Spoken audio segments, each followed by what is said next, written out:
Every once in a while, American politics drops a moment so unexpected, so dramatic, that even people who follow this circus every single day stop and say, wait, what just happened? Because in just a few days, New York's newly crowned socialist star, Zoran Mamdani, went from bragging that he'd be Trump's worst nightmare to quietly reaching out for a meeting at the Trump White House. And the way he did it, it didn't look bold. It didn't look fearless. It looked like political survival mode. But while that drama was unfolding, another one was brewing. Congresswoman Jasmine Crockett, known for her viral attacks and firebrand sound bites, walked straight into one of the most embarrassing media meltdowns of the year. Watching her sink deeper live on CNN became its own political spectacle. Today we're breaking down what changed, who blinked first, and why both stories point to something much bigger happening under the surface. A shift in political gravity that nobody can ignore. Let's rewind to August. Election season was peaking. Zoran Mamdani wasn't just running for mayor of New York City, he was running as the anti-establishment warrior, anti-billionaire, anti-Washington, and especially anti-Trump.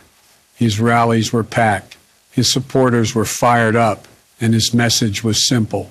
He was ready to take the fight straight to Donald Trump. During his victory speech, he stared into the camera and delivered the line that went instantly viral. Donald Trump, since I know you're watching, I have 4 words for you. Turn the volume up. The crowd lost it.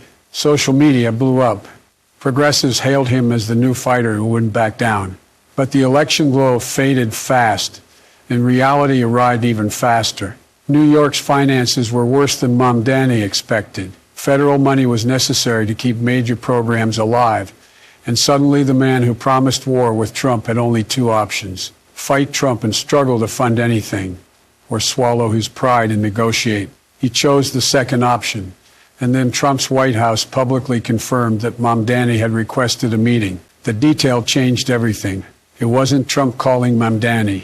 It wasn't Trump seeking compromise. It was Mamdani coming to him. The White House even leaned into it. The press secretary labeled him a communist mayor meeting the president because he needs federal help. It was a narrative punch they delivered, intentionally framing Mamdani as the one kneeling. Then came the viral comparison clip. On one side, August Mamdani, a loud, fiery, threatening Trump. On the other side, November Mamdani, calm, careful, almost deferential, saying he wants to work with President Trump for the good of New Yorkers. The contrast was shocking. His base noticed. The Democratic Socialists were furious. Commentators called it a collapse, a retreat, a complete reversal. Mamdani tried damage control, insisting he'd always be willing to meet with anyone for New Yorkers' sake, but the fire was gone. The confidence was gone. And for the first time, people wondered if he was afraid. While Mamdani was backpedaling, Jasmine Crockett found herself in a different mess. During a hearing, she tried to nuke Republicans by linking them to Jeffrey Epstein, a massive accusation, if true. But her team made one fatal mistake. They didn't check the records properly. The Jeffrey Epstein who donated to some Republicans was not the Jeffrey Epstein. In one case, a completely different person. And in another case, the donation happened after Epstein's death.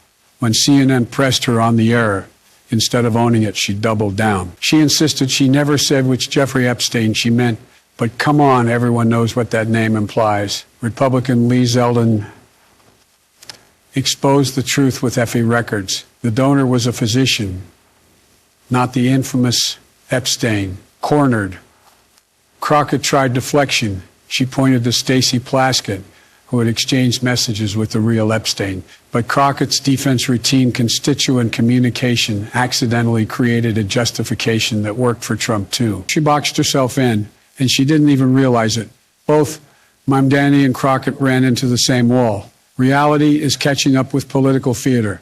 We're entering a new era where fiery slogans, stop working, viral sound bites backfire, and facts are being checked in real time by millions of people. Politicians can bluff their way through the news cycle anymore. The internet is too fast. Receipts are too easy to pull. And voters left, right, and center are tired. The political gravity is shifting. And those who don't adapt, the chiefing in those who don't adapt, they get exposed. Now I want to hear from you. Do you think Mamdani's meeting with Trump will reshape New York's politics in the persona he built?